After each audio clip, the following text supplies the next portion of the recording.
평화 인사를 나누겠습니다. 하나님의 평강이 예배드리는 모든 분들에게 가득하시길 바랍니다. 하나님의 평강이 목사님에게 가득하시길 바랍니다. 아멘. 서로 돌아보시면서요.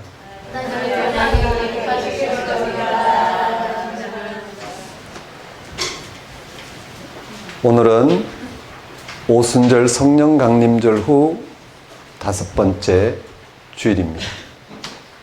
모든 사람이 죄를 범하였음에 하나님의 영광에 이르지 못하더니 그리스도 예수 안에 있는 성령으로 말미암아 하나님의 은혜로 값없이 의롭다 하심을 얻은 자 되었느니라. 하나님의 영광을 잃어버린 인간이 바로 우리의 실존입니다. 우리는 영광이 무엇인지 실정적으로는 모르고 다만 그것을 잃어버린 상태만 확인할 수 있습니다. 참된 기쁨과 참된 평화를 현재 우리는 누리지 못하고 있습니다. 목이 마를 때 참을 수 없는 것처럼 우리는 이 세상에서 참된 만족을 지속적으로 누리지 못하고 있습니다. 현재 일시적으로 주어진 생명마저도 죽음으로 해체되고 또 해체되기 전에도 두려움과 절망감에 휩싸입니다. 성경에 따르면 우리의 이런 삶은 하나님의 영광을 잃어버린 결과입니다. 이제 우리는 예수님의 십자가와 부활을 통하여 그 영광에 이르게 되었습니다. 우리는 예수님의 십자가 부활에 계시된 하나님을 알아보고 우리의 운명을, 우리 현재와 미래를, 죽음 이후의 생명까지를 온전히 맡긴 사람들입니다. 하나님은 예수님을 통하여 우리에게 은총으로 값없이 오직 믿음으로 하나님의 생명에 이를 수 있는 길을 허락하셨습니다. 우리에게 요청되는 것은 아무것도 없습니다. 예수님에게 계시된 하나님을 알아보고 그에게 일치하는 것뿐입니다. 예배는 예수님을 죽은 자 가운데 살리신 하나님을 신뢰함으로 하나님의 선물인 구원에 참여하는 시간입니다. 예배는 십자가 달려 죽기까지 순종하신 예수 그리스도가 보이신 하나님을 우리도 신뢰함으로 그 하나님의 구원에 참여하는 가장 적극적인 시간입니다. 다 같이 성령 강림절로 5번째 주일 예배를 성부와 성자와 성령 이름으로 드리겠습니다.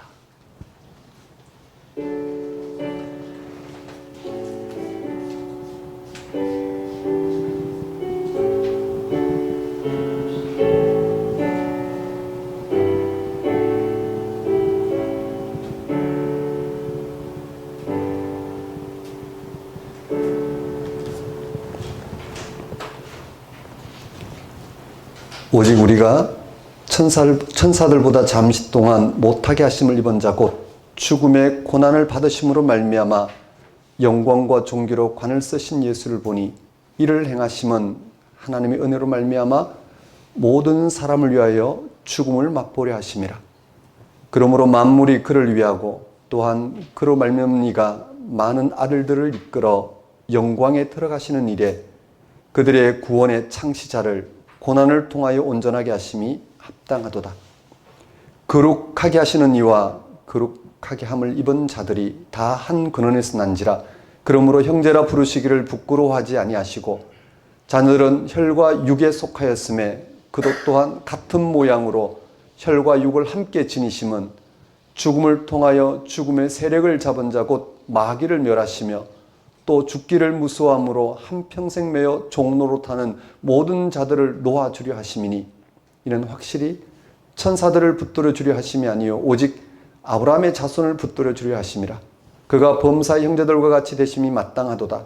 이는 하나님의 일에 자비하고 신실한 대제사장이 되어 백성의 죄를 속량하려 하심이라. 그가 시험을 받아 고난을 당하셨은즉 시험 받는 자들을 능히 도우실 수 있느니라. 만물의 근원이신 하나님, 하나님의 아들 예수님을 통하여 이 세상을 향한 하나님의 구원을 나타내신 하나님 아버지를 이 시간 찬양합니다. 죽음의 자리까지 내려가셔서 온 인류를 향한 하나님의 구원을 구체적으로 보이신 하나님의 아들 예수님으로 말미암아 우리의 시험과 고난을 두려워하지 않고 오히려 하나님의 구원의 신비에 우리의 운명을 맡기게 하신 하나님 아버지를 이 시간 경배합니다. 하나님 아버지, 이 시간 오직 하나님 한 분만을 찬양하며 하나님에게만 소망을 두고 나온 우리의 예배를 받아주소서. 성령 강림 절기에 전적으로 하나님을 신뢰하고 순종한 결과 십자가 죽음을 당하신 예수님을 결국 부활 생명으로 승리하게 하신 하나님의 은혜를 맛보게 하시고 삶이 생명의 축제인 것을 깨닫게 하소서. 이 나라의 교회가 하나님의 다스리심을 인정하고 통치를 고백하며 하나님만을 의지하게 하소서. 예수님의 이름으로 기도드립니다. 다 같이 경배의 찬송 20장 찬양 드리겠습니다. 소리 좀 크게 해주세요. 좀 더 크게. 영원 중에 계신 주 나 찬송합니다.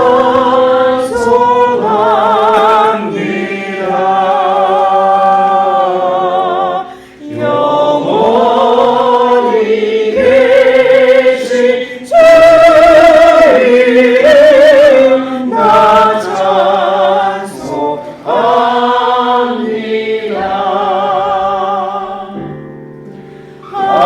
한없이 크신 능력을 나 찬송합니다.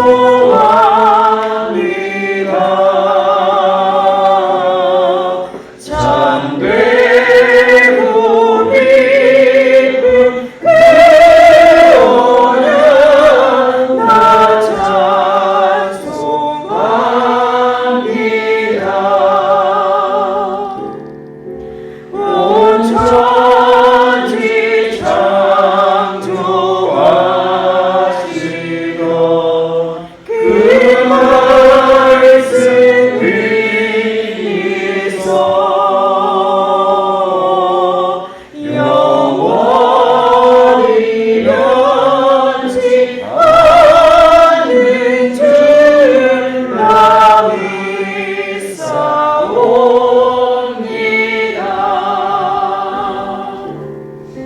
그 오유하신 증서 날 들려주시고 그 불에 흐르고 주시니 나 찬송합니다.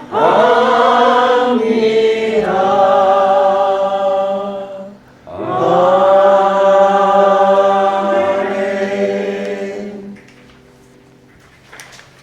다 같이 사도신경으로 신앙 고백하시겠습니다. 나는 전능하신 아버지 하나님 천지의 창조주를 믿습니다.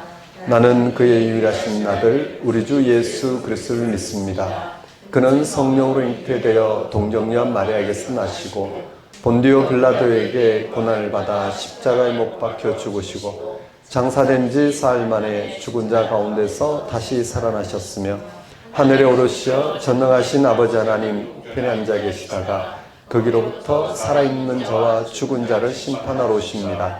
나는 성령을 믿으며 거룩한 공교회와 성도의 교제와 죄를 용서받는 것과 몸의 부활과 영생을 믿습니다. 아멘. 이 시간은 참회의 시간입니다.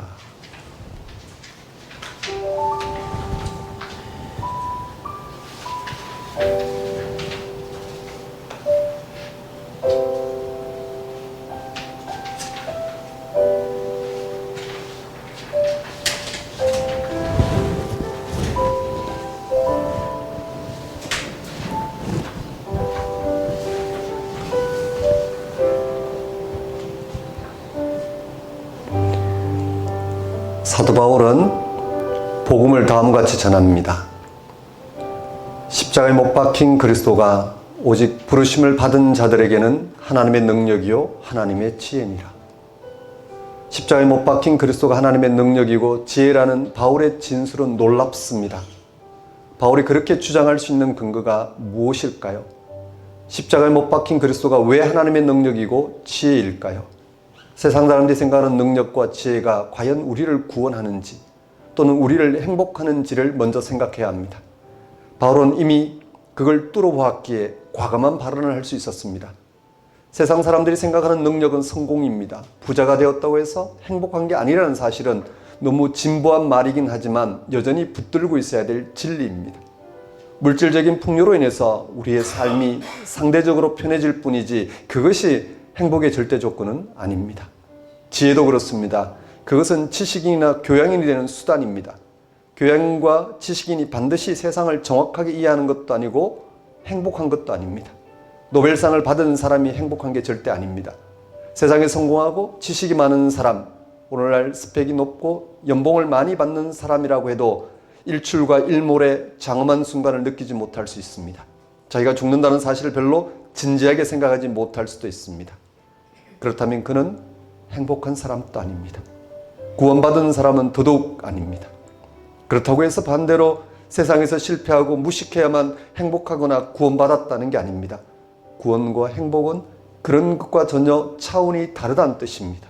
그 전혀 다른 차원을 아는 데에는 성공이나 지식이나 업적이 상관없습니다. 바울은 예수님의 십자가가 하나님의 능력이고 지혜라고 말했습니다. 여기서 능력과 지혜는 똑같은 뜻입니다. 기독교 신앙에서 십자가는 죄의 용서를 가리킵니다. 죄는 우리의 삶을 파괴합니다. 도둑질, 살인, 폭력, 분노, 전쟁 등을 생각해 보십시오. 인류는 늘 이런 것에 시달려 왔습니다.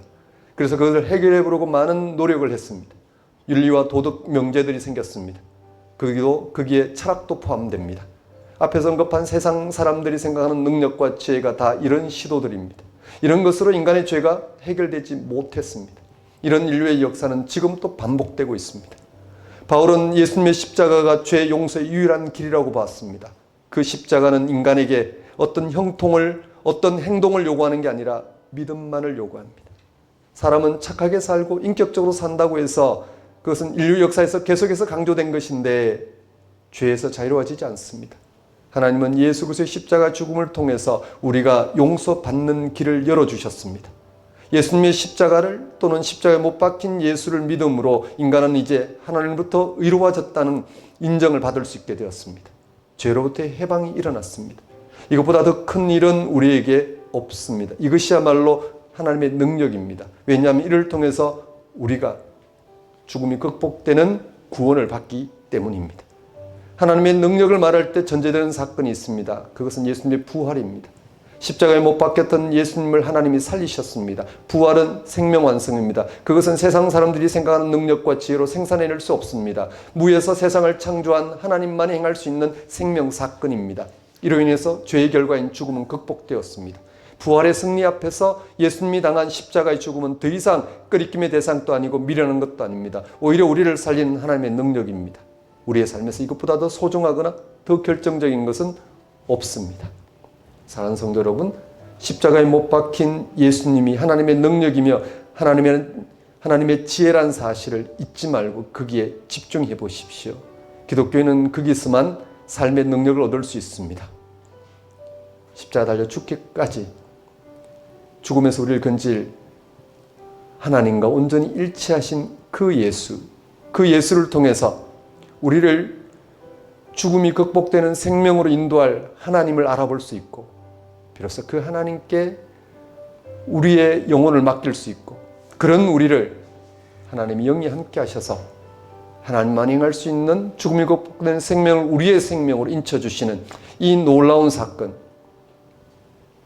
여기 한번 집중해 보십시오. 그러면 영이신 하나님이 여러분의 인생을 어떻게 새롭게 높이시는지 경험하게 될 것입니다. 한 주간의 삶을 돌아보십시오. 도대체 여러분에게 주어진 이 인생을 어떻게 보내셨는지요? 도대체 뭘 위해서 한 주를 보내셨는지요?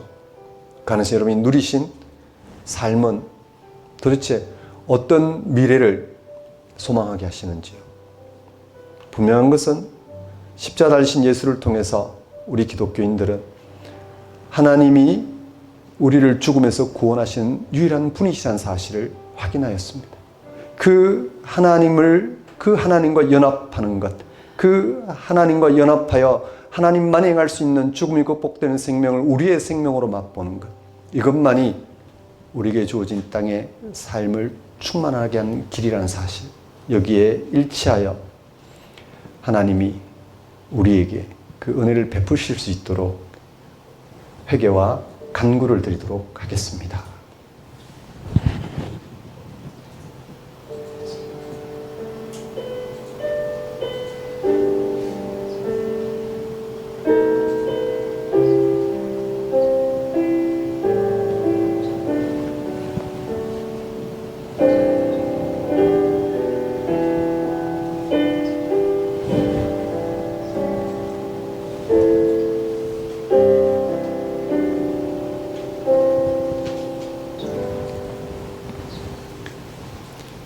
하나님 아버지, 예수님의 십자가가 하나님의 능력이요 지혜라는 이 말씀을 굳게 붙들게 하소서. 십자가 달려 죽으신 그 예수에게 일어난 죽음이 극복되는 생명은 예수께서 십자가 달려 죽기까지 순종한, 신뢰한 하나님부터 비롯된다는 사실을 알아보고 그 하나님과 일치를 누리도록 저희를 인도하여 주소서. 거기에서 하나님을 알아갈 수 있는 구원의 능력을 오늘 우리의 삶의 방식으로 삼고 살아감으로 우리의 삶이 이미 죽음이 극복되는 생명으로 충만하다는 사실, 그것이 우리의 소망이라는 사실, 그것이 이미 예수 안에서 우리에게 채워졌다는 사실 앞에 이 땅에 주어진 삶을 온전한 선물로 받아들이고 살아갈 수 있도록 역사하여 주소서. 예수님 이름으로 기도드립니다. 다 같이 영광송 6장 찬양 드리겠습니다.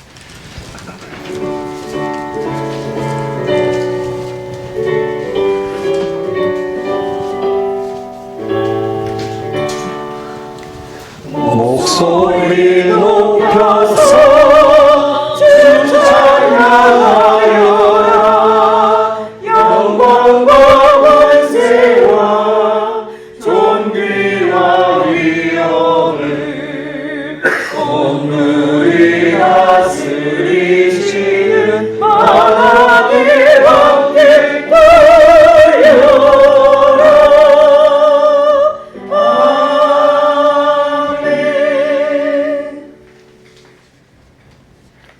시간은 봉헌 시간입니다. 봉헌 찬송 68장 찬양 드리면서 준비한 예물 하나님께 봉헌하도록 하겠습니다.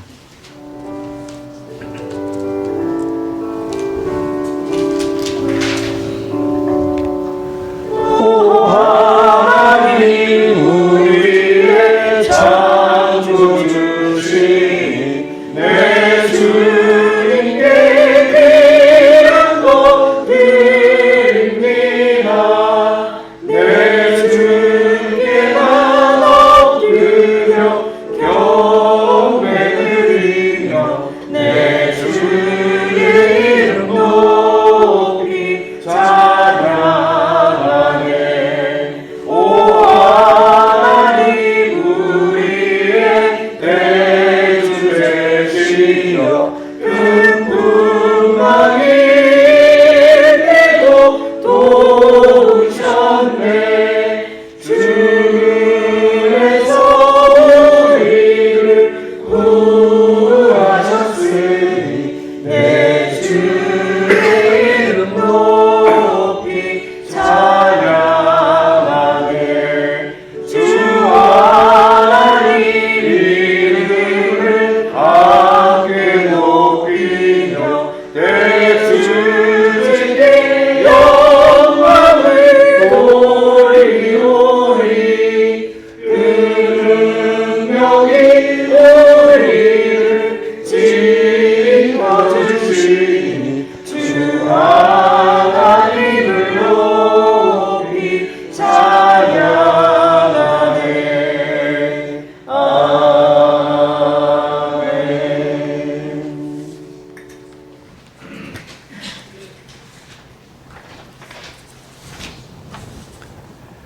세상의 완성자이신 하나님, 믿음 안에서 한 형제와 자매가 된 우리 모두 기쁨과 평화의 마음으로 예배를 드립니다. 하나님은 외아들을 세상에 보내시어 우리의 구원을 위하여 십자가 죽음을 당하게 하셨으며 죽은 자들부터 살리시어 영원한 생명으로 옮기셨습니다. 이 사실이야말로 하나님이 행하신 구원의 참된 능력이며 신비입니다. 우리가 이 사실을 믿고 일치하여 하나님께 행하신 놀라운 구원의 복음을 세상에 증언하며 살아갈 수 있게 하셨습니다.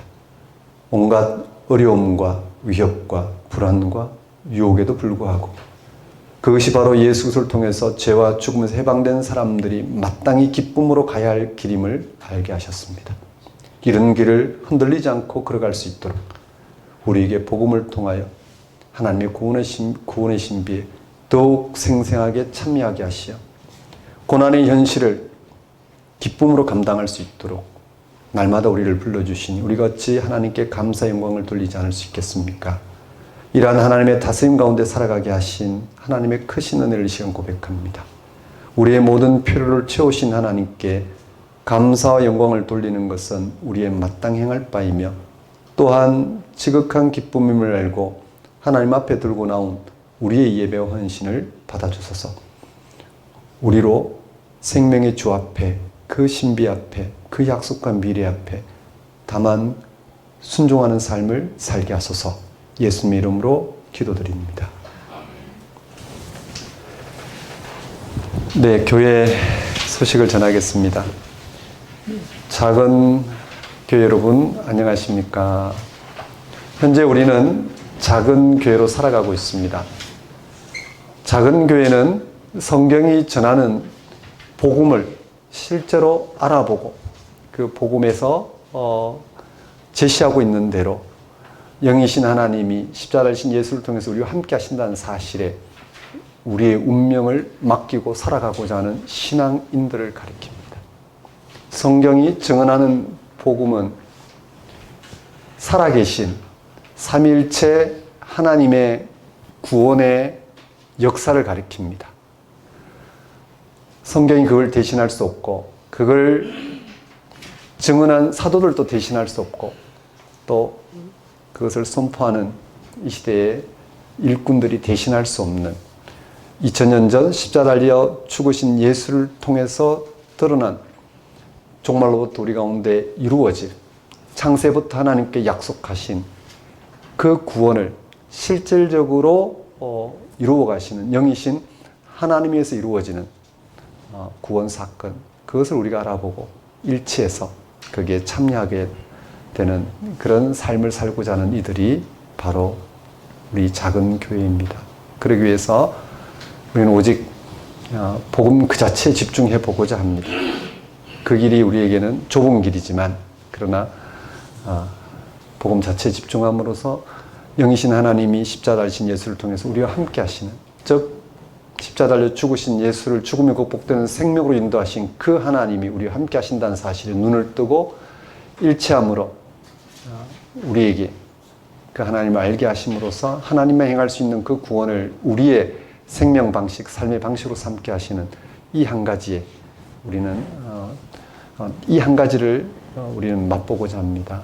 여러분에게 작은 교회로서 참 신앙의 길을 가는 그런 여정이 잘 펼쳐졌으면 좋겠다 싶습니다.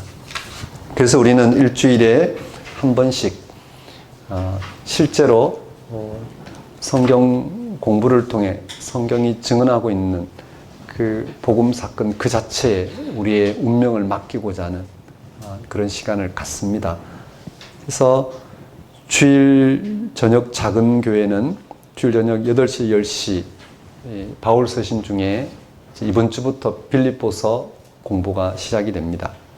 또 월요일 저녁 청년 작은 교회 바울 서신 빌립보서 7월 첫 주부터 시작됩니다. 화요일 저녁 작은 교회 사무엘서 지금 진행 중입니다. 이제 본격적으로 사울과 다윗의 그런 경쟁 사건, 사울이 다윗을 제거하려고 하지만 하나님이 함께 하신 다윗을 통해서 하나님이 이 역사를 어떻게 주도하시는지를 드러내는 사무엘상 21장 이하 말씀 공부 중입니다. 수요 저녁 작은 교회 마태복음 진행 중입니다. 이제 산상설교가 마무리가 됐습니다. 목요 저녁 작은 교회, 목요 오전 작은 교회 빌립보서 지난주에 시작했습니다. 목요 저녁 작은 교회 마태복음 산상설교 마무리 단계에 있습니다. 금요 오전 작은 교회 바울 쓰신 빌립보서 지난주 시작했습니다. 그리고 미국 포틀랜드 작은 교회 또 평택 작은 교회 사무엘서 로마서 문현진 목사께서 진행하고 있습니다. 섬기고 있습니다. 자, 이렇게 우리는 작은 교회로서 실제 성경에 전한 하나님 말씀에 근거해서 우리에게 익숙한 신앙을 새롭게 새 포도주를 새 부대에 담듯이 우리의 신앙과 또 그게 근거한 삶을 새롭게 받아들이고 살아가는 이런 신앙의 장을 마련하고 있습니다. 괜찮으시다면 정말 함께 잘 집중했으면 좋겠고요. 또 주변에 정말 이 말씀을 필요로 하는 분들이 있으면 여러분이 최선을 다해서 섬기는 조건으로 함께 말씀 공부에 참여할 수 있도록 초청해 주시면 좋겠습니다. 작은 교회 예배 안내입니다. 일부 주일 예배, 작은 교회 예배 주일 오전 9시 지금 드리고 있는 예배입니다. 2부 주일 예배, 작은 교회 함께하는 다음 세대 예배 주일 오전 11시 예배입니다. 지난주 캠프로 현재 가정에서 예배 드리고 곧 다음 시즌이 준비되면 함께 또 예배 드리도록 하겠습니다. 6월 5주간 예배 안내인데 6월 넷째 주 오늘 드리는 예배는 도남동 강의하는 아이들 서울 도남 캠퍼스에서 드리고 있습니다. 그 다음 주는 서초구 TMD 교육그룹 지하 1층에서 청년과 함께 드린 작은 교회 예배로 예배 드립니다. 네, 그리고 결혼 안내입니다. 우리 주만숙 집사님, 우리 목요 저녁 또 주일 저녁에서 이렇게 함께 말씀 공부하고 있는 작은 교회 주만숙 집사님의 자녀 손승미 자매께서 오는 7월 6일 토요일 오후 3시에 더 클래스라는 청담 예식장에서 결혼을 합니다. 함께 축하해 줬으면 좋겠습니다. 네, 그리고 2024년 작은 교회 함께한 다음 세대 신앙탐구 시즌 4가 1박 2일 캠프를 마지막으로 잘 마쳤습니다.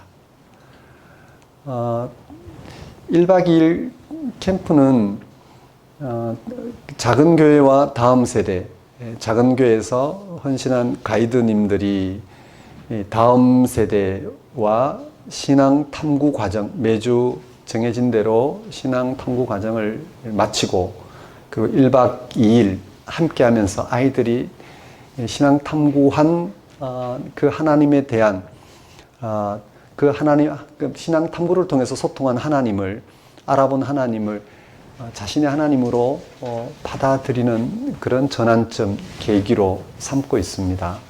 그래서 1박 2일 하나님 나라 캠프를 마무리했습니다. 지난 주일, 토요일 주일 마무리했습니다. 잘 먹고, 잘 놀고, 또 잘 자면서 하나님을 먼저 알아보고 있는 작은 교회 가이드님들과 또 다음 세대가 신앙 소통을 통해서 하나님 안에서 잘 살아가는 법, 하나님 안에서 잘 살아가는 법을 함께 나누는 시간이었습니다. 우리가 돌이켜보면 신앙인 가정들이 오히려 비신앙인 가정보다 훨씬 갈등이 큽니다. 이 하나님 안에서 살아가는 하나님은 이 세상보다 크신 분이죠. 이 세상 모든 걸 용납하시면서 새롭게 대하시는 분이신데 우리는 그런 하나님을 미처 알지 못한 채 먼저 이거는 되고 저거는 안 된다라는 식으로 이건 하나님의 뜻이고 이건 하나님 바라는 것이고 저것은 아니다라는 형식으로 하나님을 신앙하다 보니 우리는 각자의 성향들을 마치 하나님의 뜻인 것처럼 주장을 합니다. 자녀들에게 신앙 교육이라는 이름으로 우리는 부모의 요구를 관철시킬 때가 많습니다. 아내는 남편에게, 남편은 아내에게, 자식은 부모에게, 부모는 자식에게, 형은 동생에게, 동생은 형에게. 저마다 그렇게 어떤 편견을 가지고 대하는 경우가 많습니다. 그럴수록 우리는 하나님을 알아가는 삶이 요원할 뿐만 아니라 하나님으로 서로 갈등의 요소만 커질 경우가 많습니다. 그건 우리가 하나님을 미처 잘 알지 못해서 그렇다고 생각할 수 있습니다. 그래서 먼저 하나님을 잘 알아가고자 하는 작은 교회가 가이드가 되어서 다음 세대와 하나님이 누구이신지, 그 하나님 안에서 살아가는 삶이 어떤 건지를 서로 나누면서 아이들에게 세상보다 더 큰 하나님, 정말 우리의 갈등을 넘어서서 하나님 안에서 어떻게 화목한, 이미 어떻게 화평하게 되었는지를 알아보고 극복된 갈등, 극복된 두려움, 극복된 슬픔을 가지고 우리는 서로 대하면서 살아갈 수 있는, 그래서 이 세상에서 하나님 안에서 누릴 만한 그런 참된 기쁨을 누리고 살아갈 수 있도록 그런 소통하는 그런 장입니다. 해서 부모님들이, 작은 교회 부모님들이 가정에서 아이들과 정말 이거 해라 저거 하지 말라가 아니라 하나님 안에서 살아간 삶이 뭔지, 그 기쁨의 삶을 서로 나누면서 하나님께 점점 가까이 갈 수 있는 그런 계기를 마련하고자 하는 것입니다. 아직까지는 우리 가이드님들이 잘 진행해 주셨고 또 우리 다음 세대가 잘 받아들이고 있어서 다행이다 생각이 됩니다. 이런 과정이 가능한 것은 여러분이 물심양면으로 정말 응원, 기도, 후원해 주셔서 가능한 길이라 생각됩니다. 그래서 이번 1박 2일 하나님 나라 캠프에 정말 물심양면으로 응원, 기도, 후원해 주신 여러분들 감사드립니다. 정말 다음 교회, 다음 세대 잘 양육하는 것으로 보답하겠습니다.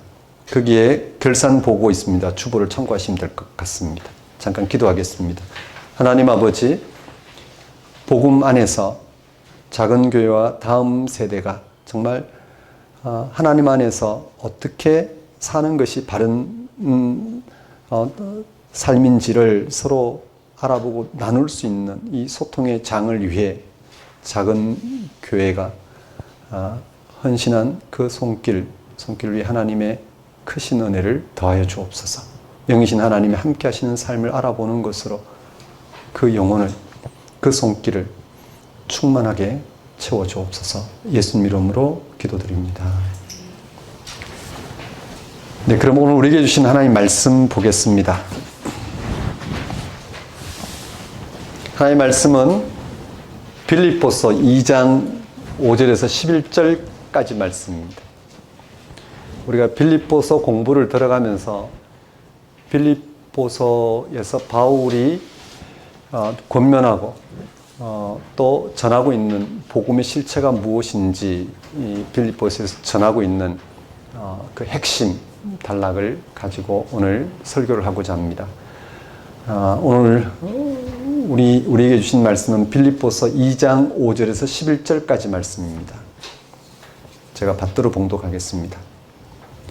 너희 안에 이 마음을 품으라. 곧 그리스도 예수의 마음이니 그는 근본 하나님의 본체이시나 하나님과 동등됨을 취할 것으로 여기지 아니하시고 오히려 자기를 비워 종의 형체를 가지사 사람들과 같이 되셨고 사람의 모양으로 나타나사 자기를 낮추시고 죽기까지 복종하셨으니 곧 십자가에 죽으심이라.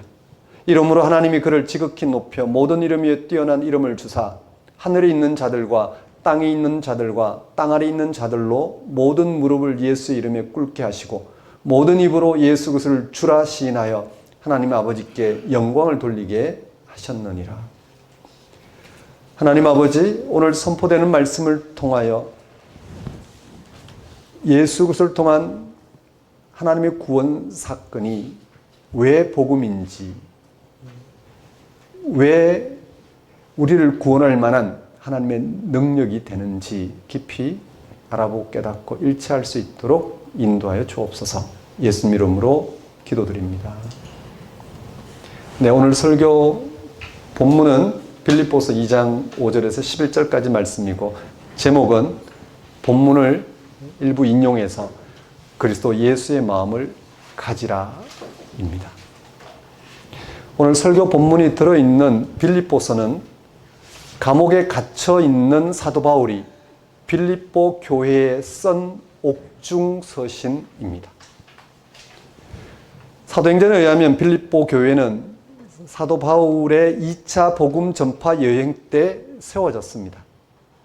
그때가 대략 기원 후 49년에서 50년경이었습니다. 이후 사도 바울은 3차 복음 전파 여행 후 체포되어 재판을 받기 위해 로마로 호송되었습니다. 바울이 이전에도 몇 번 투옥됐다가 풀려난 적이 있었습니다. 신약 성경에 직접적인 기록은 없지만 간접적인 흔적을 참고하면 바울이 에베소 감옥에 투옥된 적이 있었습니다. 바울이 에베소 지역 감옥에 투옥되었을 때 빌립보 교회가 그 소식을 전해 들었습니다. 빌립보 교회는 옥바라지에 필요한 헌금을 에바브로디도라는 일꾼 편에 보냈습니다. 그런데 바울에게 온 에바브로디도가 중병이 들어서 빌립보 교회로 돌아가는데 지체가 되었습니다. 그러자 빌립보 교회가 무슨 일이 있는지 근심하였고 그런 소식이 바울에게 다시 들렸습니다. 시간이 지나 에바브로디도가 병이 낫게 되어 빌립보 교회로 돌아갈 때가 되었습니다. 바울은 에바브로디도에게 일어났던 일도 해명을 하고 또 빌립보 교회가 바울에게 보인 선의, 즉 영치금, 옥바라지에 필요한 헌금에 대하여 감사도 전하기 위해 빌립보서를 쓰게 되었습니다. 바울은 빌립보서를 쓰면서 빌립보 교회가 겪고 있는 몇 가지 문제점을 언급하면서 그 해결책도 제시합니다. 아마도 바울은 에바브로디도 편에 빌립보 교회가 처한 여러 어려움도 들었던 것 같습니다. 그들이 겪고 있는 어려움은 다음과 같았습니다. 먼저 바울의 투옥에 대하여 바울이 감옥에 갇힌, 즉 사도 바울이 어려움을 겪고 있는 것에 대하여 의구심을 갖고 있는 교인들이 있었습니다. 아니, 복음을 전파하던 사도가 오히려 고난을 받는 것이 말이 되는가? 복음은 그렇게 무력한 것인가? 라고 생각하는 사람들이 있었습니다. 복음을 전하는 사람이 먼저 잘 돼야 되는데 잘 되기는커녕 온통 어려움을 겪고 있으니 교인들의 마음이 심란했다는 말씀입니다. 둘째, 빌립보 교회가 복음을 받아들였지만 세상 사람들이 겪는 문제뿐만 아니라 복음 때문에 겪는 고난 앞에 갈등하는 사람들이 있었습니다. 이게 맞나? 우리가 복음을 받아들였는데 세상에서 또는 복음 때문에 이렇게 오히려 어려움을 겪으니 혹 무슨 문제가 있는 게 아닌가 하고 말입니다. 셋째, 빌립보 교회에 바울이 전한 복음을 훼손하는 거짓 교사들이 활동하고 있었습니다. 그들은 고난 없는 온전한 사람으로 살아가기 위해서는 세상 사람들이 당하는 고난을 피하면서 하나님의 특별한 은혜가 임하기를 바라는 방식으로 살아가기 위해서는 유대교의 할례와 율법을 받아들여야 한다고 주장했습니다. 넷째, 빌립보 교회를 섬기는 일꾼들이 교회가 처한 어려움을 해결하는 방안에 대하여 서로 의견 충돌하여 분쟁을 겪고 있었습니다. 기도를 더 많이 해야 된다. 아니, 선교를 더 많이 해야 된다. 아니, 우리가 이렇게 하는 것이 교회 공동체가 좀 나은 삶을 사는 길이다. 등등 각자의 주장대로 그 의견을 펼쳤습니다. 이러한 빌립보 교회를 향하여 바울은 다시 한번 그가 전한 복음을 빌립보 교회가 분명히 알아듣도록 그리고 그 복음에 일치할 수 있도록 하기 위해서 빌립보서를 쓴 것입니다. 빌립보서 서두인 1장 1절에서 사도 바울은 자신을 그리스도 예수의 종이라고 소개하고 빌립보 교회를 그리스도 예수 안에 사는 성도라고 했습니다. 그 의도가 보이죠. 이는 편지를 쓰는 사도 바울과 그 편지를 받아보는 빌립보 교회의 정체성을 분명히 하는 표현들입니다. 그들은 모두 그리스도 예수 안에서 살아가는 사람이라는 것입니다. 한마디로 말하면 그리스도인이라는 말씀입니다. 그렇다면 그리스도 예수 안에서 살아간다는 것이 무슨 뜻일까요? 오늘 설교 본문 시작 구절에서 비슷한 표현이 등장합니다. 사도 바울은 2장 5절에 다음과 같이 표현하죠. 너희 안에 이 마음을 품어라 곧 그리스도 예수의 마음이니. 여기서 그리스도 예수의 마음은 그리스도 예수 안에서 가지게 되는 마음을 가리킵니다. 그래서 예수 안에서 가지게 되는 마음은 어떤 것일까요? 세상사에서 겪는 고난을 예수 이름으로 우리가 쉽게 극복할 수 있다는 그런 마음일까요? 아니면 예수를 믿는데도 왜 기독교인들에게 이런 예수 믿는 것 때문에 또 이런 고난까지 임하다니, 도대체 우리가 예수를 믿는다는 게 어떤 차원일까라는 그런 마음일까? 도대체 그리스도 예수에게 무슨 일이 일어난 것일까요? 그리고 그 안에서 사는 삶, 그 안에서 가지게 되는 마음은 어떤 것일까요? 여기서 마음은 세상을 새롭게 대하는 능력이라 할 수 있습니다. 마음은 세상을 새롭게 대하는 능력, 그리스도 안에서 세상을 새롭게 대하는 능력이라 할 수 있습니다. 그래서 예수 안에서 세상을 새롭게 대하게 되는 능력은 어떤 것일까요? 그걸 알아봐야지 우리는 딴 마음을 품지 않을 거 아니에요. 그걸 알아봐야지 예수 그리스도 안에서 예수 그리스도의 종 사도 바울, 예수 그리스도의 종 바울, 예수 그리스도 안에서 사는 성도, 예수 그리스도 안에서 우리는 바른 마음을 가지고 살아가는 그런 기독교인들이 되지 않겠습니까? 바울은 먼저 자신이 겪고 있는 세상에서, 자신이 고난을 겪고 있는 세상에서 그리스도 예수 안에서 사는 삶의 능력이 어떤 것을 전합니다. 즉 그리스도 예수 안에서 가진 그 마음이 어떤 것인지를 전합니다.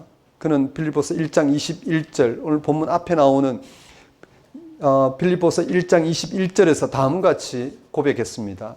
이는 내게 사는 것이 그리스도이니 죽는 것도 유익함이라. 기가 막히는 표현입니다. 이는 바울에게 그리스도가 그의 생명이라는 고백입니다. 그는 예수 그리스도에게서 하나님에 의한 생명을 경험한 것입니다. 그래서 죽는 것도 유익하다는 바울의 말은 예수 그리스도에게서 죽음에서 건지시는 하나님에 의해, 죽음에서 건지시는 하나님에 의해 자기의 삶이 온전하게 됐다는 사실을 받아들이고 있다는 것입니다. 실제 죽는 것도 유익하다는 말 속에 그는 그의 죽음조차도 그 예수 그리스도 안에서 하나님이 건지고 계시다라는 가장 확실한 고백이라 할 수 있습니다. 그것이 바로 바울에게 있어서의 부활 경험입니다. 고린도전서 15장 54절에서 그는 다음과 같이 외친 적이 있습니다. 이 썩을 것이 썩지 아니함을 입고 이 죽을 것이 죽지 아니함을 입을 때에는 사망을 삼키고 이기리라고 기록된 말씀이 이루어지리라. 바울은 예수 그리스도에게서 세상에 작용하는 죽음과 죽음의 위협에서 벗어나 그것이 극복되는 새로운 생명의 현실에 휩싸였습니다. 그리고는 죽음의 위협에도 불구하고 그는 내게 사는 것이 그리스도이니 죽는 것도 유익하다는 사실을 담대하게 고백한 것입니다. 바울은 감옥에 있지만 그가 예수 그리스도 안에서 누리는 생명 충만한 삶의 능력을 먼저 고백한 후 빌립보 교회를 향하여 권면합니다. 그들도 예수 그리스도 안에서 살아가도록, 예수 그리스도 안에서 사도 바울처럼 하나님이 죽음에서조차 생명에 이르게 하시는 분이라는 사실을 확실히 알아보고 그 하나님의 생명을 고백하며 살아가도록 말입니다. 도대체 예수 그리스도에게 무슨 일이 일어난 것일까요?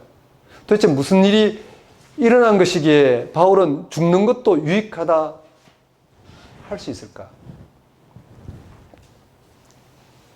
바울은 내게 사는 것이 그리스도이니 죽는 것도 유익하다는 자신의 고백과 빌립보 교회를 향해 그들도 그렇게 고백하는 삶을 살도록 권면하고 있는 그 근거는 무엇일까?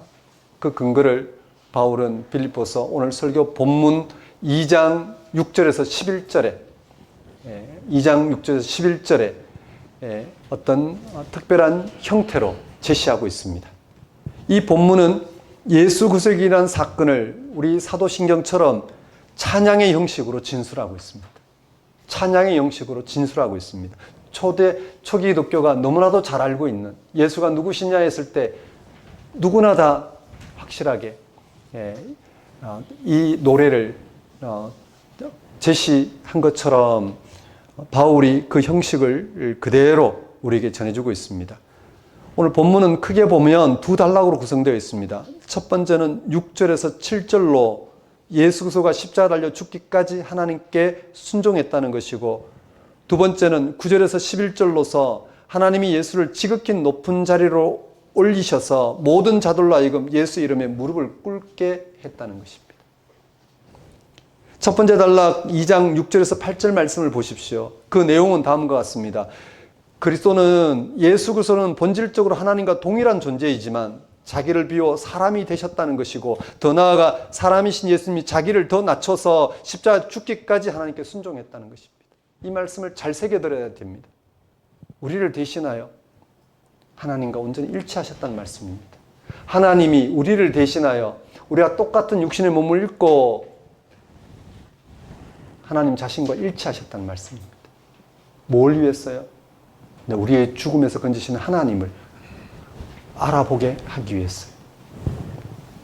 본문 6절 7절 말씀은 다음과 같습니다. 그는 근본 하나님의 본체시나 하나님과 동등됨을 취할 것으로 여기지 아니하시고 오히려 자기를 비워 종의 형체를 가지사 사람들과 같이 되셨고, 예수님이 하나님의 본체이신데 우리와 같은 사람으로 종의 형체를 가지신 분이라는 것입니다. 여기서 하나님의 본체는 우리와 질적으로 다른 창조주 하나님의 본질을 가리킵니다.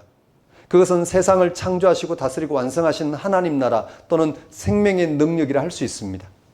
종의 형체는 역사적으로 생존하셨던 바로 예수님의 모습, 사람의 본질을 가리킵니다. 그러니까 이 말씀은 우리와 똑같은 인간으로 사신 예수님이 생명의 능력이신 하나님과 동등한 분이라는 것입니다. 그 말은 예수님이 하나님이시라는 것입니다.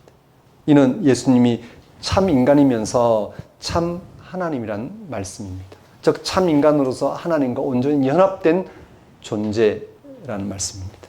예수님이 참 인간이라는 진술은 모든 점에서 우리와 같고 다만 죄만 없으신 구체적인 한 인간을 가리킵니다. 다시 말씀드립니다. 예수님이 참 인간이라는 진술은 모든 점에서 우리와 똑같고 다만 죄가 없으신 구체적인 한 인간을 가리킵니다.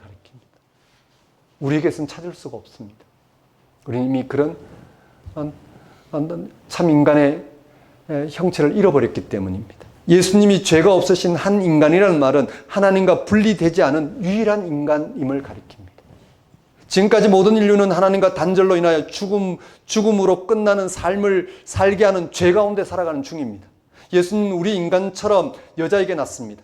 그는 유대인으로서 유대교의 신앙에 깊은 영향을 받았습니다. 그는 신체적으로도 또 지적으로도 영적으로도 자라고 성숙했습니다. 가까이 온 하나님 나라에 일치하여 전파하였던 예수님은 배고픔과 갈증과 피로를 경험했습니다. 예수님은 사랑하는 사람이 죽는 것을 경험했으며 거기로부터 오는 슬픔의 고통도 겪었습니다. 나사로의 죽음에서. 예수님은 환호도 받았고 배척도 받았습니다. 결국 예수님은 배반당하고 체포되고 모욕당하고 고문당했으며 마지막에는 십자가에 달려 죽으셨습니다. 예수님이 참 인간이라는 고백은 무엇보다도 예수님은 지적, 신체적 한계를 가지고 있을 뿐만 아니라 환희와 분노와 비탄과 긍휼을 포함한 인간의 모든 차원의 감정을 경험했음을 의미합니다. 예수님은 실제 인간과 똑같은 고난과 죽음을 당하셨습니다. 그러나 예수님은 단순한 한 인간이 아니라 현존하는 하나님 나라에 일치하셔서 성령의 권능으로 그 나라의 현실을 드러내는 사역을 하셨습니다. 예수님은 한 인간으로 하나님 나라에 일치하여 죄 사함을 선언하시고 제자들을 하나님 나라로 부르셨습니다. 예수님의 사역은 당시 유대교가 받아들이고 있던 하나님 나라의 범주를 넘어서는 것이었습니다. 이것은 옳고 저건 나쁘다는 범주를 넘어서는 것이었습니다. 그래서 유대교 지도자들에게 큰 충격을 줬습니다. 그는 가난한 자에게 복을 선언하고 병든 자를 고치고 귀신을 쫓아내고 죄인들과 교제했습니다. 예수님의 말과 행동은 그를 비판하는 자들과 대적자들에게는 신성모독으로 비춰졌습니다. 거기다 예수님을 비판하는 자들의 모함으로 로마 제국에 대한 정치적 음모자로 고소당하셨습니다. 그는 신성모독자와 로마 제국의 잠재적인 위험 인물로 간주되었고 사람들을 동요시키는 그의 사역으로 인해 그는 끝내 십자가에 달려 죽으셨습니다. 예수님은 참 인간이지만 그의 인성, 예수가 진 사람의 속성은 새로운 종류의 인성이었습니다. 우리와 같지 않은 새로운 종류의 인성이었습니다. 예수님이 하나님과의 관계 안에서 누리는 친밀성과 고난당하는 사람들과 맺는 연대성은 새롭고도 질적으로 놀라운 것이었습니다. 예수님은 도래하는 하나님 나라에 일치하여 세상으로부터 철저하게 자유로운 인간, 세상에 속한 방식으로 살아가는 그런 인간으로부터 완전히 자유로웠을 뿐만 아니라 세상에 하나님 나라를 전하는데 전적으로 몰두하시는 그런 한 인간으로 사셨습니다. 탕자의 비유처럼 예수님은 하나님의 사랑을 조금도 받을 자격이 없다고 여겨지는 자들까지 환영하며 그들을 하나님 나라로 불러주셨습니다. 선한 사마리아인의 비유처럼 예수님은 자신을 온전히 희생하면서까지 고난당하는 자를 돌보셨습니다. 예수님이 참 인간이라는 진술은 예수님이 단순히 한 명의 인간이 아니라 하나님과 세상과의 관계에서 인간의 참모습, 회복된 인간성, 하나님과 온전히 일치한 한 인간성을 보여주는 존재라는 점이 포함되어 있는 것입니다.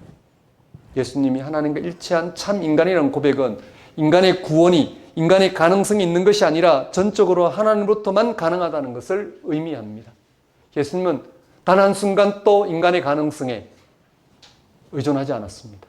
그는 세상을 창조하신, 또 그를 보내신, 또 인류를 구원하실 하나님, 그 하나님께 그는 그의 영혼을 죽기까지 정말 한 호흡 한 호흡을 하나님께 의존하셨습니다.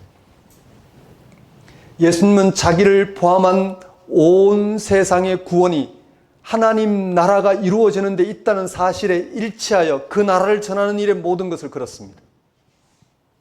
그만큼 예수님은 하나님과 온전히 연합한 한 인간, 참 인간이셨다는 말씀입니다. 결국 예수님은 자기의 죽음조차 하나님 나라를 드러내는 마지막 사역으로 여겼습니다.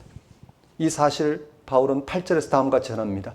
사람의 모양으로 나타나사 자기를 낮추시고 죽기까지 복종하셨으니 곧 십자가에 죽으십니다. 그냥 죽으신 게 아니라 하나님과 일치하신 예수님이 그 하나님의 생명을 온 인류를 향해 가장 분명한 방식으로 드러내시기 위해 순종하신 사건입니다. 이 사실을 바울은 사람의 모양으로 나타나사 자기를 낮추시고 죽기까지 복종하시니 곧 십자가에 죽으심이라고 했습니다. 예수님이 십자가 달려 죽으신 것은 자기를 낮추시고 죽기까지 하나님께 복종하신 결과라는 것입니다. 예수님이 자기를 낮추셨다는 것은 참 인간으로서 자신과 온 세상의 구원이 하나님께 있다는 사실을 전적으로 의존하셨다는 사실을 의미합니다. 단 한순간 또 하나님을 떠난 세상에 드리워진 고난을 다른 방식으로 회피하지 않았습니다. 하나님을 떠난 세상의 고난을 그대로 짊어지시고 그런 고난에서 건지실 유일한 분이신 하나님, 그 하나님의 능력을 드러내는데 몰두하셨다는 말씀입니다. 그 결과 고난에 걷힌 죽음을 당하셨고 그는 그 죽음에도 불구하고 하나님이 고난에 걷힌 죽음에서 건지시는 유일한 분이심을 그는 세상에 증언하기를 원하셨습니다. 그런데 예수님은 참 인간일 뿐 아니라 완전한 참 하나님이기도 합니다. 예수님의 사역과 고난은 동시에 그가 참 인간으로서 일치한 하나님의 사역과 고난이기도 합니다. 예수님의 설교는 예언자의 말 그 이상입니다. 예수님이 설교하신 대로 하나님은 그대로 우리에게 역사하십니다. 왜냐하면 그만큼 예수님은 하나님과 일치하셨기 때문입니다. 예수님이 선포하신 하나님 나라는 단순히 말로만 알린 것이 아닙니다. 예수님이 선포하신 그대로 하나님 나라는 죄사함과 죽은 자의 부활에 이르게 하는 권능으로 임합니다. 예수님이 가난한 자들, 병든 자들, 죽은 자들을 향해 행하신 사역은 단순히 그들을 돌보는 한 인간의 행위가 아닙니다. 그것은 참 인간이신 예수님을 통한 하나님의 적극적인 행위입니다. 우리를 위한 예수님의 고난과 죽음은 불의한 세상에 생겨난 또 한 명의 무고한 희생자의 순교가 아닙니다. 그것은 하나님 자신의 고통과 죽음이기도 합니다. 하나님이 세상의 고통을, 세상의 죽음을 그대로 당하신 것입니다.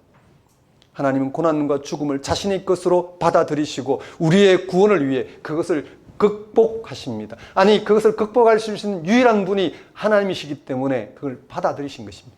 죽음으로부터 예수님의 부활은 죽음에 대한 단 한 사람의 승리가 아닙니다. 예수라는 인간의 부활 안에서 우리 모두를 위해, 모든 인간을 위해 하나님이 이루신 죄와 죽음에 대한 하나님의 승리입니다. 하나님은 그렇게 죽음의 권세를 깨트리고 하나님에 의해서 가능한 생명을 드러내시고자 참 인간이신 예수님 안에서 참 하나님으로 살아 역사하셨습니다. 하나님은 예수 안에서 예수를 통해 행동하고 고통당하고 승리하십니다. 예수 그리스도 안에는 인간인 우리와 함께 하신 하나님이 현존하고 계십니다. 2000년 전 십자가 달려 죽으신 그 예수 안에는 종말의 일까지 우리와 함께 하시는 하나님이 현존하십니다. 우리는 그 하나님을 알아볼 수 있고 그 하나님에 의해서 비로소 죽음이 극복되는 생명을 우리의 생명 방식으로 삼을 수 있게 되었다는 말씀입니다. 예수라는 참 인간을 통해 영원한 하나님은 우리의 구원을 위해 고난과 죽음의 고통을 당하시고 그것을 극복하는 고유한 능력을 베푸십니다. 지금도 베풀고 계십니다. 그래서 우리는 예수 안에서 우리의 고난과 죽음을 극복하게 하신 하나님의 권능을 경험하는 것입니다. 만일 예수님의 모든 사역이 하나님의 사역이 예수님이 선포하신 죄 용서와 새 생명이 하나님 자신의 생명과 용서가 아니라면, 다시 말씀드리면 예수님의 모든 사역이, 또 하나님의 사역이, 또 예수님이 선포하신 죄 사함과 새로운 생명이 하나님 자신의 생명과 용서가 아니라면, 예수님의 사랑이 또 하나님의 사랑이 아니라면 예수님은 우리의 구주와 주님이 될 수 없습니다.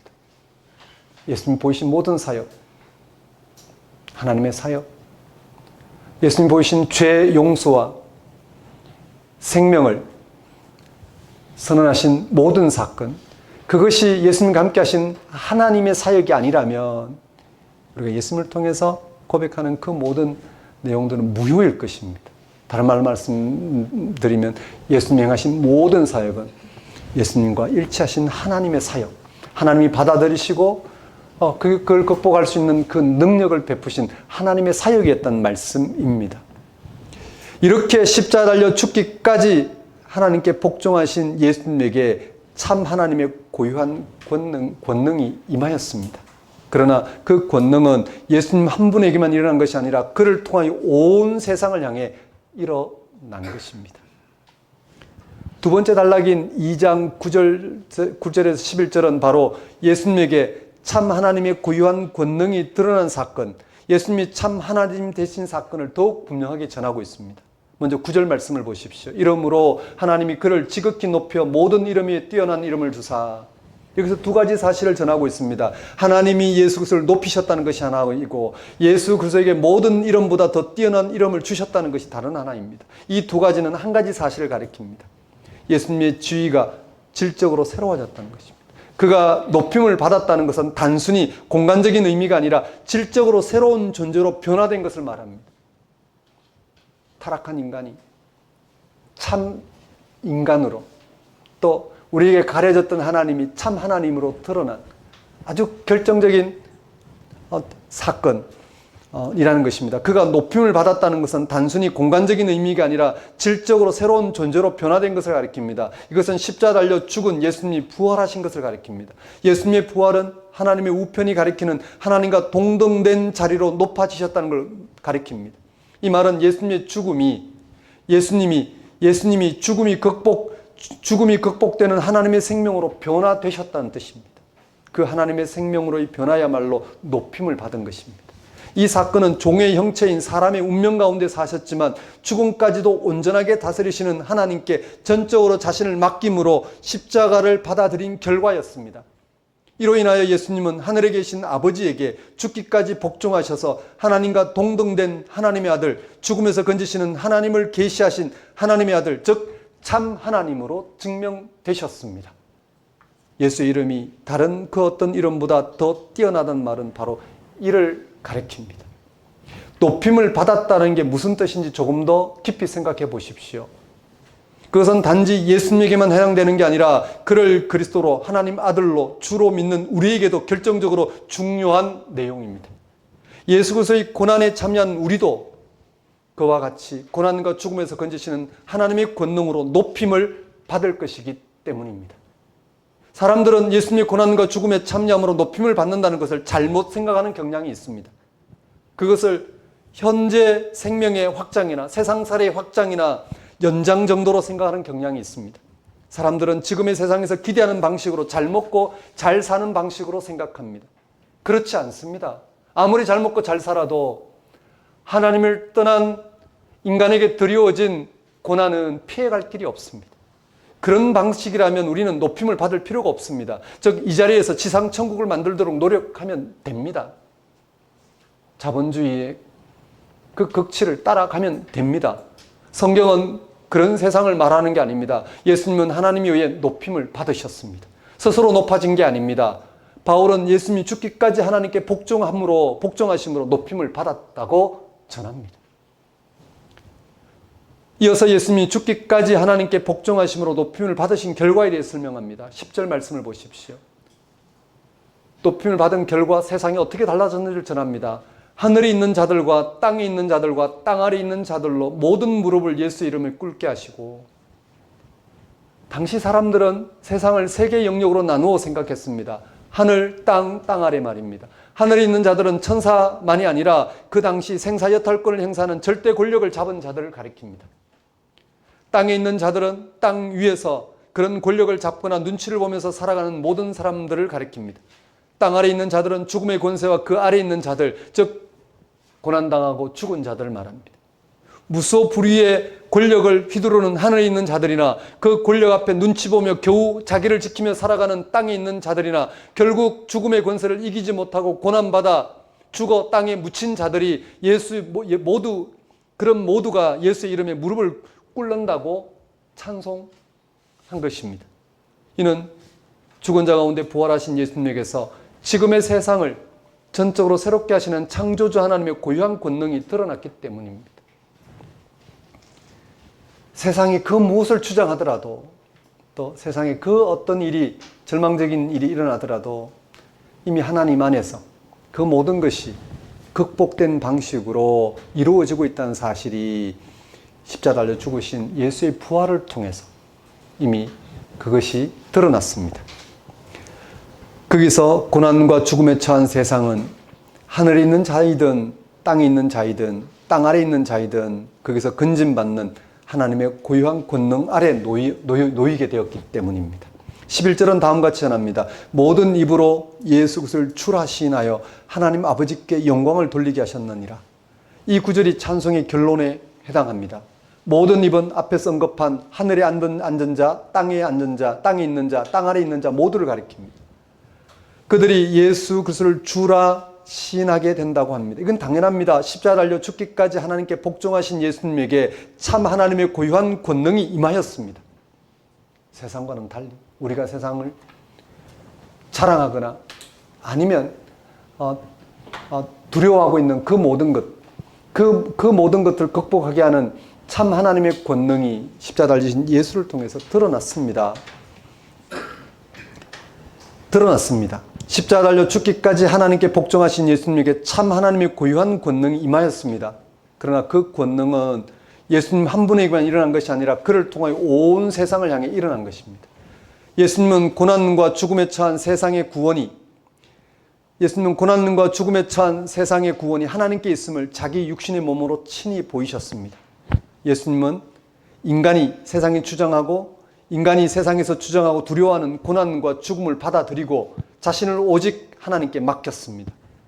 예수님은 창조주 하나님 앞에서 피조물인 인간으로 철저히 낮아지신 것입니다. 이렇게 한 분 예수님의 낮아지심은 하나님이 아닌 다른 힘, 즉 운명에 매여 살아가는 인간의 죄와 악함과 어리석음을 대신 짊어지신 것입니다. 그로 인한 인간의 비참함과 죽음을 대신 짊어지신 것입니다. 인간이 도무지 어떻게 해볼 수 없는 세상의 고난과 죽음이란 운명을 대신 짊어지신 것입니다. 그렇게 낮아지신 예수님은 하나님에 의해 높아지심으로 실제로 세상에 창조주 하나님의 권능을 보이셨습니다. 예수님의 높아지심은 죽은 자 가운데 부활하신 사건을 가리킨다고 말씀드렸습니다. 예수님의 부활은 모든 인간을 죽음에서 건지시는 하나님의 고유한 권능을 세상에 베푸신 사건입니다. 다시 말씀드립니다. 예수님의 부활은 예수님에게만 일어난 사건이 아니라 모든 인간을 죽음에서 건지시는 하나님의 고유한 권능을 세상에 베푸신 사건입니다. 이것이 바로 11절 후반절에서 언급한 하나님 아버지께 영광을 돌리게 하신 사건입니다. 이제 예수님은 모든 인간을 죽음에서 건지시고 생명에 이르게 하시는 주님이십니다. 왜냐하면 거기로부터 이미 세상의 죽음이 극복되는 하나님의 생명이 빛처럼 이미 임하고 있기 때문입니다. 우리는 십자가 달리신 예수를 통해서 하나님을 빛으로 경험합니다. 우리는 십자가 달리신 예수님을 통해서 죽음이 극복되는 생명을 우리는 빛으로 경험합니다. 우리는 십자가 달려 죽으신 예수를 통해서 우리는 우리의 모든 삶을 새롭게 할 만한 권능을 늘 빛으로 경험합니다. 우리의 눈이 열리고 하나님을 바라보고 하나님이 함께함으로써 내 운명이 달라지는 이런 역사를 우리는 하나님의 도움으로 바라보고 경험합니다.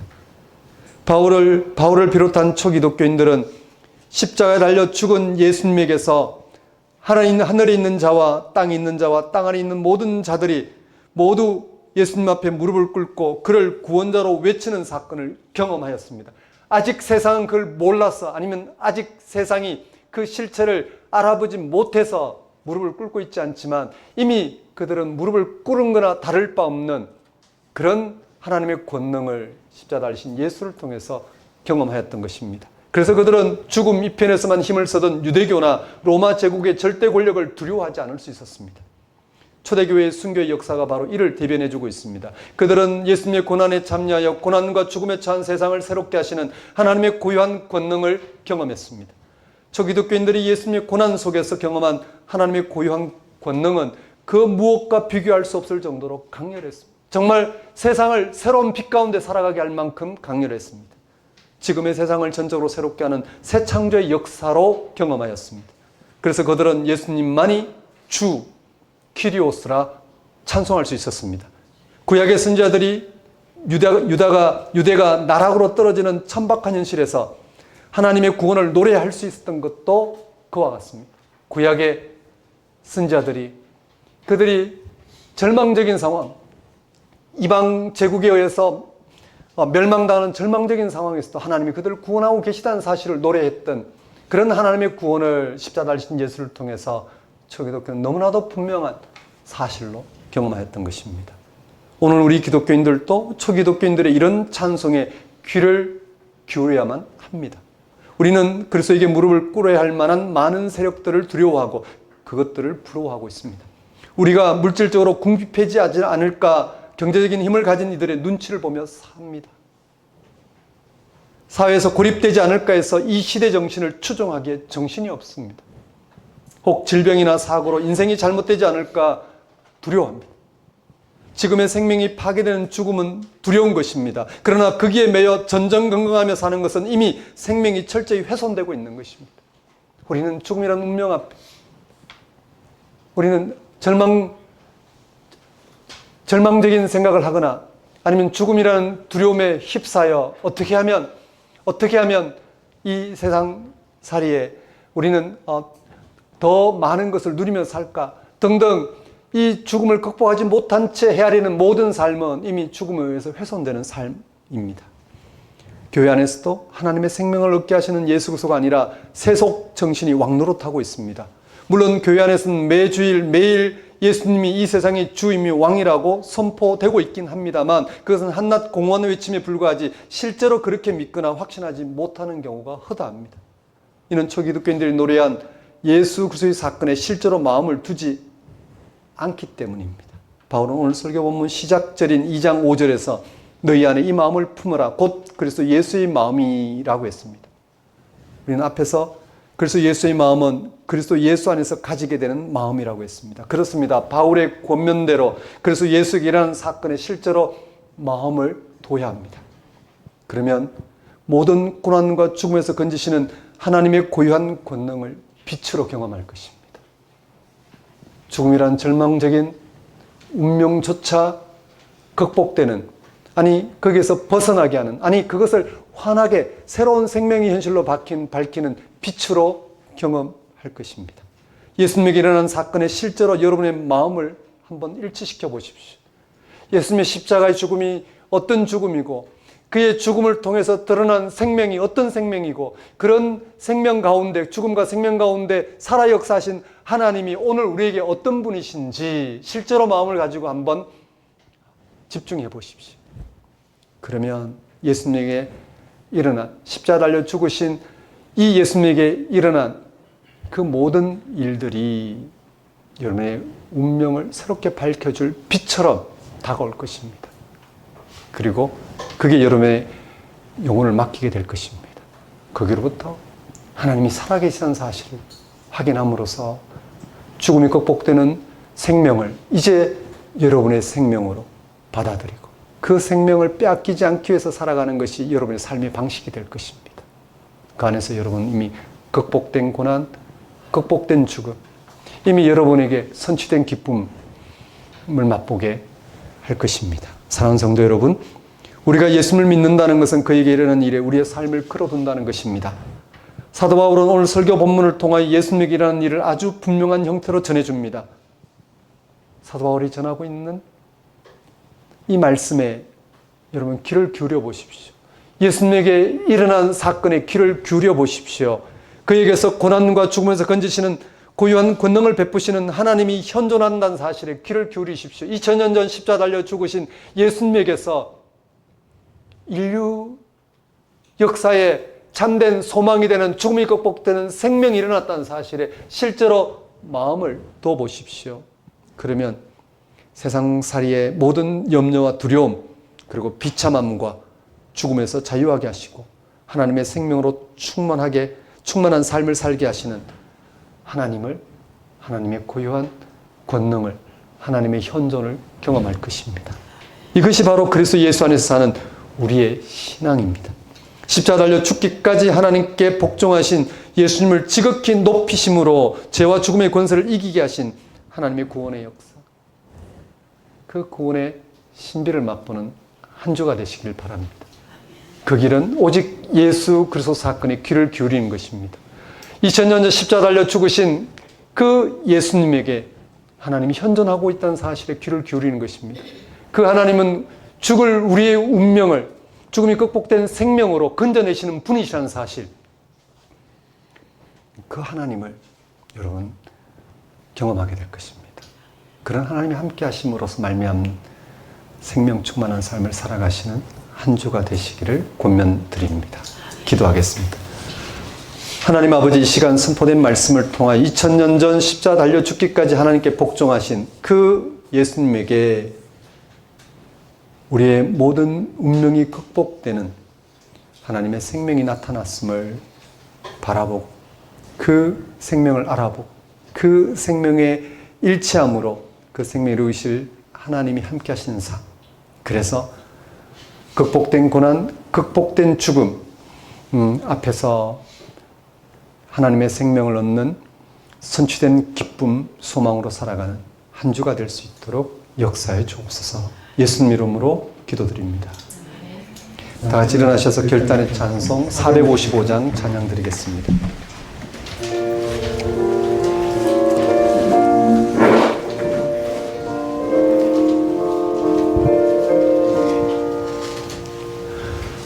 주님의 마음을 본받는 자, 그 마음에 평강이 찾아오니 험악한 세상을 이기리 하늘로부터 임하니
그날의 무성 높여가며 주님의 빛나는 그 영상을 함께 보며 주 찬양하리.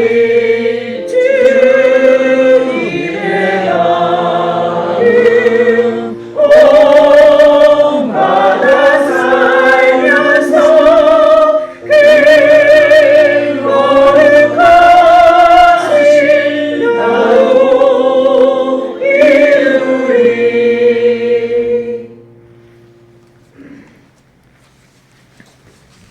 기도하겠습니다. 이제는 우리 주 예수 그리스도의 은혜와 하나님의 모나신 사랑과 성령님의 교통하심이 십자가 달려 죽기까지 자신을 낮추셔서 하나님께 복종하시고 그 하나님 위에 지극히 높이심을 받은 예수님에게 일치하여 그 안에서 살아계신 하나님이 함께 하시는, 그래서 하나님만이 베풀 수 있는 그런 구원과 생명을 맛보고 살아가고자 결단한 모든 성도와 세상 모든 사람과 만물 위에 영원히 함께 하시기를 축원합니다.